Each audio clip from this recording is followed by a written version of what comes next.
자, 일단 오늘 내마녀의 날 선물 옵션 동시 만기일. 네. 그렇지 않아도 걱정이 되는데 네. 나스닥 흐름도 안 좋네요. 그렇습니다. 일단은 근데 뭐 나스닥 흐름이요. 뭐 이제 뭐 엄청난 급락이 나왔다기보다는 그냥 변동성 과정 중에 하나, 그 흐름 중에 하나로 보이고요. 지금 미국 시장 같은 경우에는 인플레 정점론은 계속 또 나오고 있고, 그리고 이제 침체 경고, 스태그플레이션에 대한 침체 경고가 계속 이제 대립되는 구간이거든요.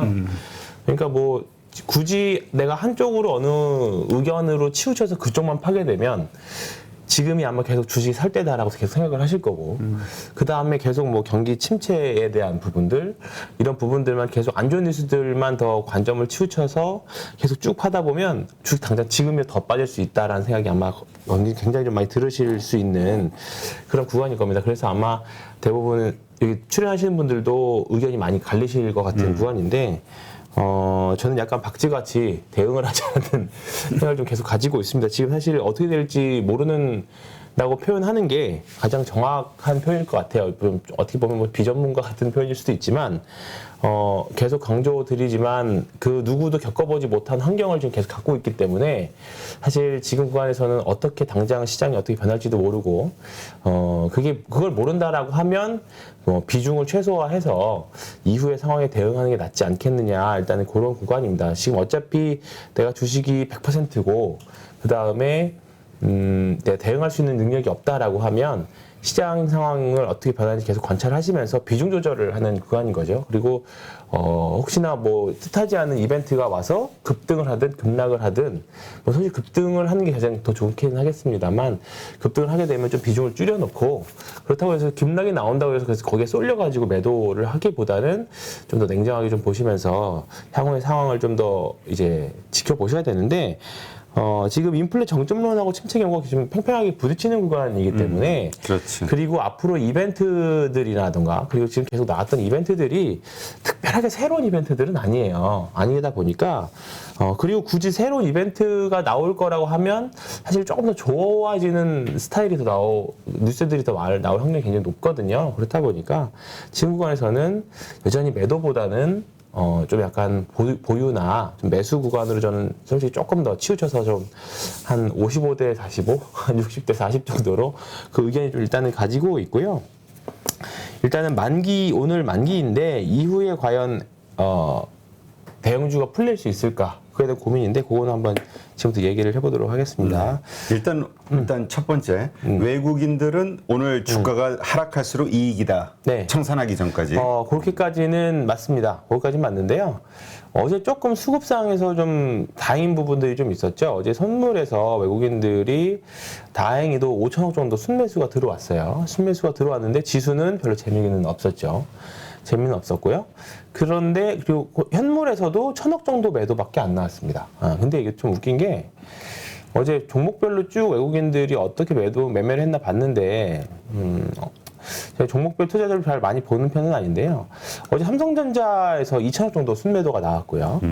그리고 어제 이벤트가 좀 하나 있었죠. 카카오페이 어제 하려다가 사실 시간이 없어서 못했던 건데, 이거 어제 기사입니다. 그저께 기사.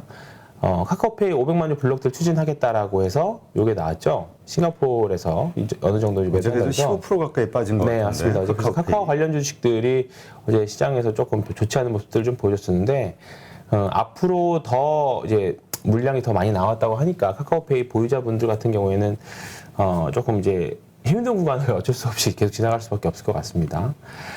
그리고 그래서 삼성전자하고 카카오페이를 좀 보면, 삼성전자에서 2,000억 매도, 그리고 카카오페이에서 1,000억 정도 매도가 나왔어요. 그럼 이 두 개만 3,000억이잖아요. 그렇죠. 근데 외국인들이 어제 순매도 총 합은 1,200억입니다. 그러니까 2천억은 또 다른 데 산 거죠. 그래서 쭉 보면 LG화학이 어제 시장 대비 강한 모습을 좀 보여주긴 했습니다. LG화학이 보면 요즘에 거의 LG화학도 거의 뭐 개별주 정도 수준의 등락률을 보여주고 있는데, LG화학도 보면 이제 추세를 돌리려고 하는 뭔가 이제 노력들을 계속 하고 있죠. 노력들을 하고 있는데 그저께 아마 꽤 5% 정도 빠졌다가 어제는 또 장중에 6%까지 상승했다가 종가 기준으로는 아니 4.5 정도 오르고 끝났는데요.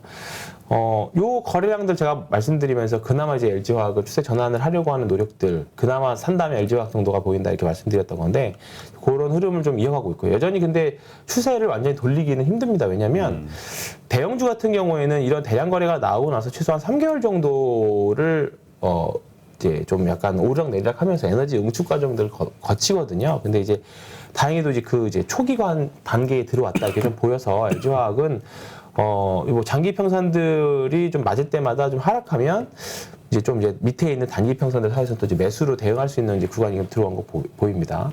그래서 다시 시장으로 돌아오면 결국은 다른 쪽에서 뭐 LG화학도 어제 소폭이면 300억 정도, 310억 매수고 그 다음에 다른 종목에서 보면 LG 에너지 솔루션도 뭐 요즘 최근에 계속 매수하고 있고요.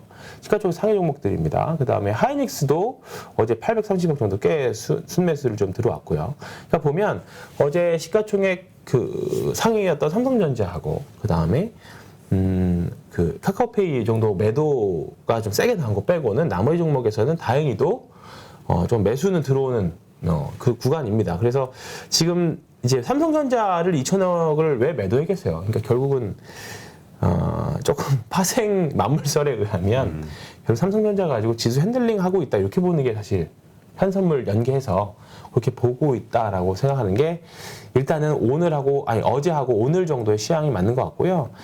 여기서 그저께 나왔던 1조 2천억이 어느 정도 나왔고 그리고 어제 콜옵션도 매도, 풋옵션도 매도입니다. 콜 매도니까 양매도가 뭐냐면 결국은 가두리 양식입니다.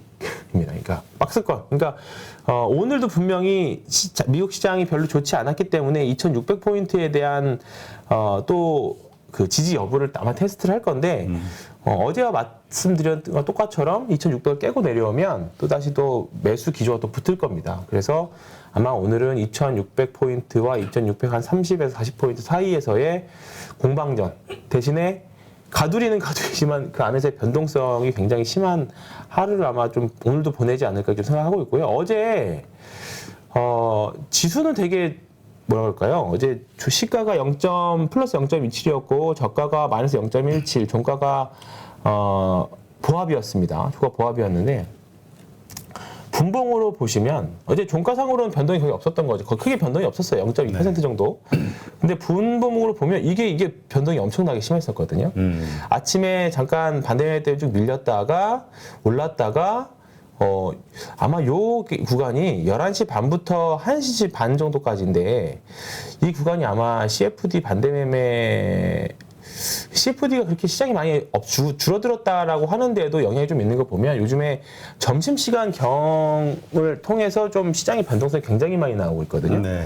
뭐 어제 중국 시장이 나쁘지도 않았던데 뭐 이렇게 움직였다는 거는 단순 수급 이슈가 굉장히 뭐 CFD 포함해서 기타 이제 투자자들의 좀 그 뭐라 그럴까요? 심리들이 많이 반영된 그런 구간인 것 같아요. 코스피도 그랬고 코스닥은 더 심한 모습들을 좀 보여줬습니다. 그래서 오늘은 좀 이거와 좀 반대되는 모습들이 좀 있지 않을까 생각하고 있어요. 그래서 어제 막판에 반등하지 못하고 쭉 이렇게 밀렸던 거는 오늘도 시장이 그렇게 녹록지 않을 부분들 그리고 반대 매매 나올 물량들이 어제 일정 부분 또 친용 물량들이 이제 리스크 관리를 통해서 좀 줄어들었기 때문에 오늘 아침에 이렇게 하락해서 시작하더라도 이제 10시 이후부터는 좀 이렇게 올라오다가 또 12시 1시 지나가면 또 빠졌다가 왔다 갔다 이런 흐름들 오늘 하루 정도는 이렇게 될 것 같고요. 그리고 이제 마지막으로 드릴 말씀은 만약에 장 동시 호가에 이제 오늘 만기일이기 때문에 3시 20분부터 3시 30분 사이 막판 동시 호가의 종목별로 대형주들 특히 변동이 엄청 심할 수 있을 거라고 봅니다. 네. 그러면 그때의 변동 3시 20분까지 봤던 가격이랑 3시 30분까지 3시 29분까지의 가격이 급격하게 변한 종목들이 몇 개가 있을 겁니다. 그러면 그거와 반대되는 포지션들을 취하시면 됩니다. 그러니까 예를 들어서 뭐 어떤 대형주 하나가 10만 원이었던 대형주 하나가 갑자기 동시호가에 뭐 11만 원이 된다거나 좀 약간 극단적이긴 하지만 한 3에서 5% 정도의 변동성이 있다라고 하면 그거와 반대되는 포지션. 그러니까 올라가면 매도하고 매도하면 오늘 하락하면. 반, 내일 그렇죠. 하락하면 오늘 뭐 종가의 매수, 그다음에 내일 아침에 반 정도 매수 이렇게 하는 전략이 일단 좀 단기적으로 조금 그나마 트레이딩 단기 팁으로는 좀 드릴 수 있을 만한 좀 팁이 좀 될 것 같습니다. 네. 네.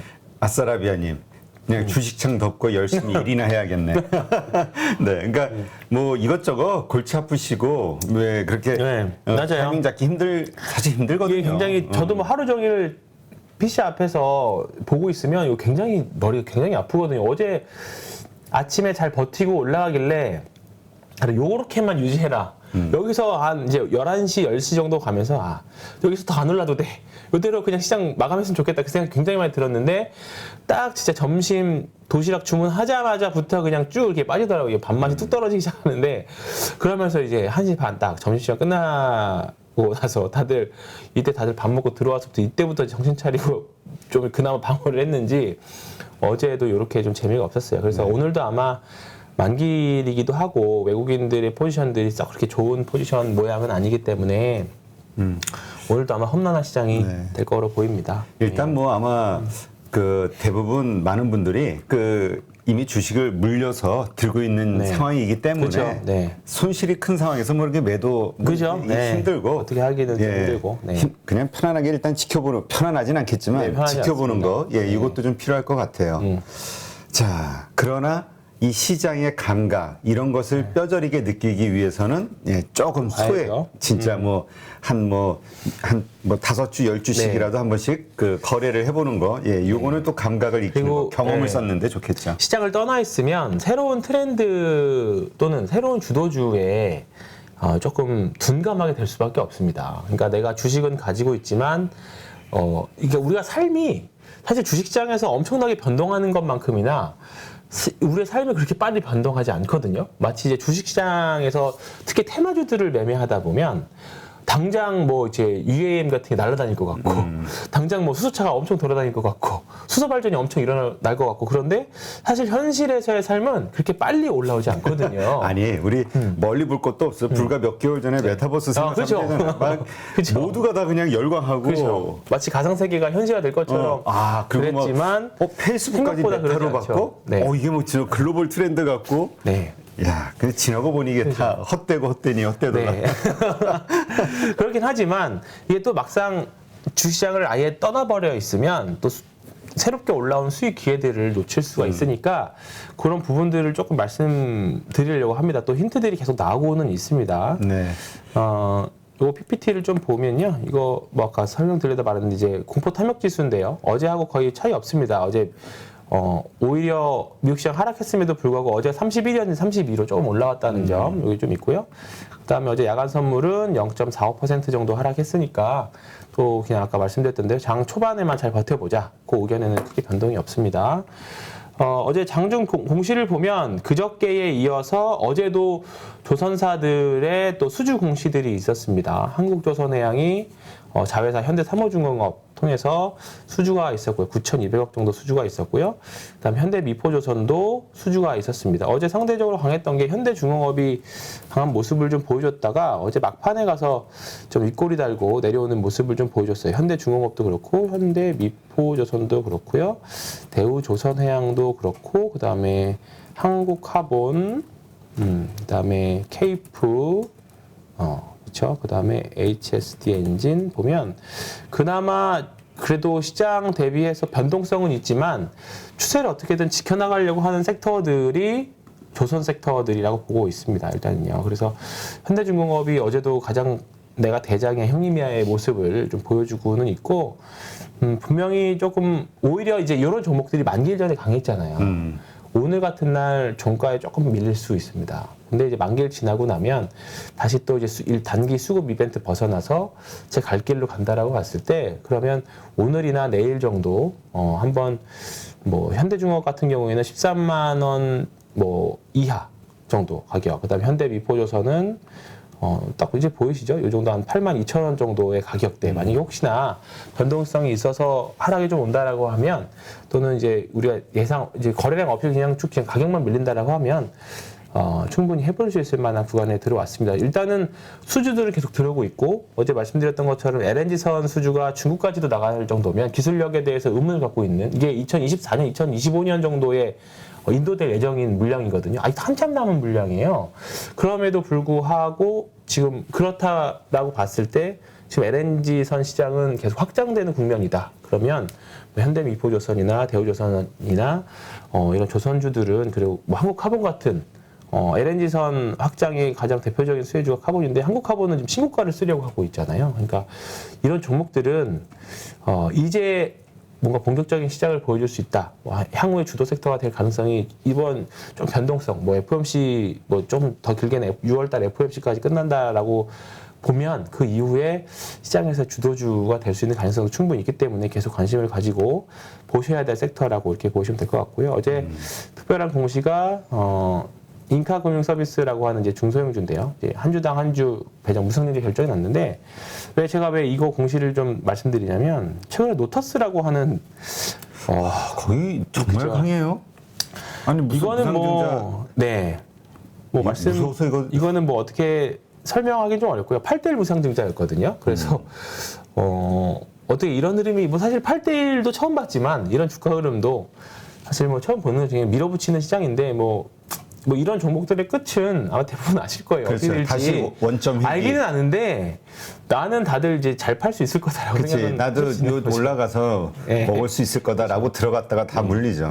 그래서 저도 개인적으로 궁금해요. 이것도 과거에 한 번도 없는 데이터이기 때문에 과연 이 종목들의 흐름이 어떻게 나올지 이게 뭐 지금 당장 이게 뭐 기업 가치대로 움직이겠습니까? 그냥 완전 돈의 힘으로만 움직이는 건데 과연 끝 결말이 어떻게 날지 한번 궁금하고 저는 개인적으로 한번 무상증자 매매법에 대해서 말씀드렸었잖아요.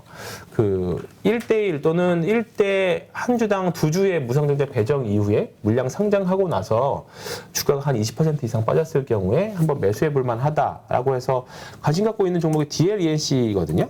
이제 대형주 중에 하나. 네, 요거 되게 편한 것 같아요, 저는. DLENC는 네. 싸다 하면서 네. 여기가 무상증자 가격입니다. 한 6만 원 정도 수준인데 지금 딱 이제 20% 빠졌다가 이제 올라왔어요. 그래서 5만 원 이하 이제 또 기회가 오려고 하고 있습니다. 5만 원 이하 기회 사서 좀 모아서 보신다라고 하면 또 이제 천천히 좀 시간은 걸리더라도 한 6만 원까지는 갈 수 있을 만한 종목이라고 봐요. 그래서 조금 결은 다르지만 제노코라고 하는 종목, 우주항공 섹터인데요. 이 종목이 그렇게 해서 성공했던 종목이 여기 있습니다. 이렇게 무상증자 했고 여기서 한 20% 넘게 빠졌다가 이제 옆으로 횡보했다가 우주항공 테마 타면서 이제 여기까지 왔었다. 여기까지 올라왔거든요. 이렇게.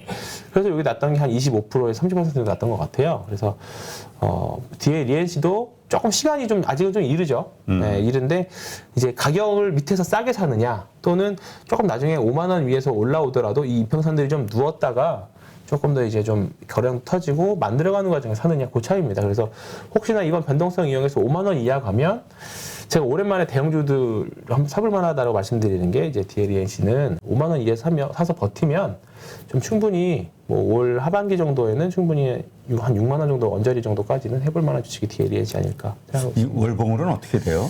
코로나 이전 가격이 어땠는지. 이제 분할해가지고요 대림그룹에서 이제 얼마 데이터는 별로 없죠. 네. 그래요? 네, 근데 좀 많이 내려와 있죠. 네, 많이 내려와 있는 상태입니다. 그렇게 보시면 될 것 같고요. 그 다음에 요게 조금 의아한 거죠. 그러니까 현대로템 저 아주 네. 핫해요 요즘. 이제 K2 전차 이제 K9 자주포는 하나 에어로스페이스에서 만들고 K2 전차는 현대 로템에서 만드는데 어제 그래서 현대 로템 기사도 있었죠. 그래서 이게 시간에서 상한가까지도 갔었는데 이거는 아까 봤었던 거고 이게 그저께 기사입니다. 6월 7일 기사인데 폴란드에 3조 원대 국산 주차 K2 구매 요청이 있었다라고 해서 현대 로템이 시간에 상가 갔었는데 저 단독 기사였네. 네. 단독 기사는 조심해야 되는. 일단 조심. 요즘 보면 이제 다들 똑똑해졌어요. 단독 기사는 그 다음에 무근이 꼭 나온다. 우리 무근이 뉴스가 꼭 나온다. 사실 무근 기사 나온다 했는데 어제도 또 여지없이 어제 시간에서 시가가 한 10% 정도 나왔고 고가가 11% 정도까지 올라왔었는데 또 음봉 쫙 밀리는 게 나왔습니다. 고점에 사신 분들 얼마나 지금 불안하겠어요. 그렇죠? 지금. 네. 그런데 요거까지 괜찮았는데 결국은 또 이게 요 무근이 기사까지 나오면서 뭐 사실 어떻게 또 나중에 진짜 어떻게 될지는 모르겠긴 하겠습니다만 어쨌든 요 묵은 기사가 나왔으면 확정된 사항은 없다. 근데 뭐 확정될 수도 있으니까, 예, 그건 또 다른 얘기인 거고요. 그래서 어제 요 좀 특징적인 공시는 요게 있었고요. 그리고 아까 서두에 말씀드렸던 게, 이제 주식시장에 있기는 내가 주식을 갖고는 있지만 좀 놓쳐서는 안 될 이벤트가 뭐가 있을까인데, 요즘에 보면 어제 풍력 관련 주식들이 또 올랐다가 좀 막판에 좀 똑같은 모습을 좀 보여주긴 했습니다만, 유니슨 같은 경우에는 한 17%까지 갔다가 시간의 상한가를 갔었고, 어제 시가가 15%, 고가가 17%까지 갔다가 막판에 쭉 이렇게 밀려버리는 모습이 나왔는데요. 그리고 유니슨도 그렇고 지금 요즘에 현대 에너지 솔루션이나 그다음에 이건 이제 태양광 관련주입니다. 하나솔루션, 그다음에 OCI 이것들을 보면 분명 시장의 결과는 다른 흐름을 계속 좀 보여주고 있습니다. 태양광이랑 풍력을 왜 말씀드렸냐면 2014년도에 아리백이라고 하는 이번에 사실 대선하면서 조금 이제 다시 회자가 됐던 종목 그 단어이긴 한데요. 리뉴어블 에너지 100이라고 하는 캠페인이 지금 2014년부터 이루어지고 있습니다. 뭐냐면 기업이 사용하는 전략의 100%를 재생에너지로 충당하겠다라고 하는 캠페인입니다. 이게 국제적인 강제사항은 아니고 비영리단체 기구에서 주도하는 캠페인이긴 한데 이제 큰 틀에서 탄소 중립까지 이어지는 그런 캠페인입니다. 그래서 애플이나 구글이나 BMW 같은 이제 글로벌 대기업들이 이미 참여를 했고 작년 말까지 해서 315개의 대기업들이 참여를 해서 하고 있습니다. 계속 늘어나서. 그리고 최근에 이제 지지난주였나요? 한종희 삼성전자 부회장이 아리백 관련해서 큰 산업 관련하게 될 것이다. 그러니까 기업들이 사용하는 에너지를 대부분 다 재생에너지로 사용하겠다라는 거니까 그럼 지금 당장 가용 가능한 재생에너지가 풍력이랑 태양광이잖아요. 근데 여기에 상대적으로 원자력이 왜 안 쓰냐면 원자력은 이 재생에너지에 들어가지 않습니다. 아직은? 네, 아직은 포함되어 있지 않아요. 그래서 대표적으로 수혜를 받을 수 있는 게 풍력, 태양광입니다. 그렇다 보니까 시장에서 이 관련 주식들이 지금 전쟁 테마하고 그것도 있지만 시장에서 계속 기업들이 결국은 재생에너지를 쏟아 부어야 되기 때문에 사용을 해야 되기 때문에 앞으로 수요가 늘어날 수밖에 없고 관련 기업들의 매출이나 이익 구조가 좋아질 수밖에 없다. 그래서 최근에 유닛은 CS윈드, CS베어링, 신성ENG 뭐 다 여기 관련 종목들이죠. 이 종목들이 계속 향후에 좀 주도 섹터나 테마주라도 될 수 있지 않을까 이렇게 좀 보고 있습니다. 뭐 사실 테마주라고 보기에는 이미 산업 규모가 많이 커져서 이제 좀 하나의 산업군으로 이제 점점 관련이 되어가고 있다고 생각하고요.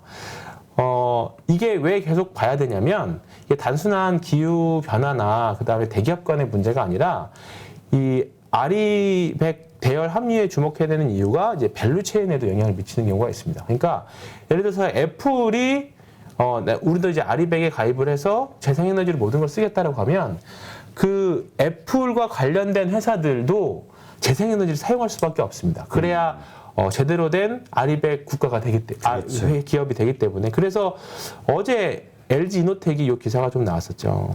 LG 이노텍도 아리백 논의에서 애플 공조리의 선택이다. 아마 이런 관련된 뉴스들이 앞으로도 계속 나올 거라고 봅니다. 그러면 삼성전자도 마찬가지일 거고 삼성전자와 관련된 계열 밸류체인에 있는 기업 회사들도 재생에너지 사용을 계속 도입할 수밖에 없을 것 같아요. 그러면 지금 여기 나열되어 있는 재생에너지 관련 기업들이 당연히 시장에서는 테마주가 됐든 실적주가 됐든 계속적으로 수혜를 받을 수밖에 없죠. 여기도 없는 뭐 동국 SNC라던가 뭐 몇몇 또 테마주로 볼 수 있는 기업들, 상강 M&T 뭐 이런 기업들 많이 있습니다. 이 관련 기업들은 재생에너지 섹터들은 앞으로 저는 계속 관심을 가지고 보셔야 될 것 같다. 그래서 한번 찐시황 시간에 한번 요 관련 기업들 세부 내용이라던가 실적들 한번 검토하는 그런 시간 또 나중에 가져보도록 하겠습니다. 네. 알겠습니다. 하여튼 신재생에 대한 그 어떤 모멘텀은 계속해서 이어지는 것 같다는 분위기가. 맞습니다. 네, 이제까지 신한금융투자 서울파이낸스센터 황유현 팀장과 함께했습니다. 수고했습니다. 네, 고맙습니다. 누구나 1시간 안에 200개 종목에서 좋은 종목을 고를 수 있는 그런 능력을 배양할 수 있도록 제가 도와드리려고 그렇게 하고 있습니다.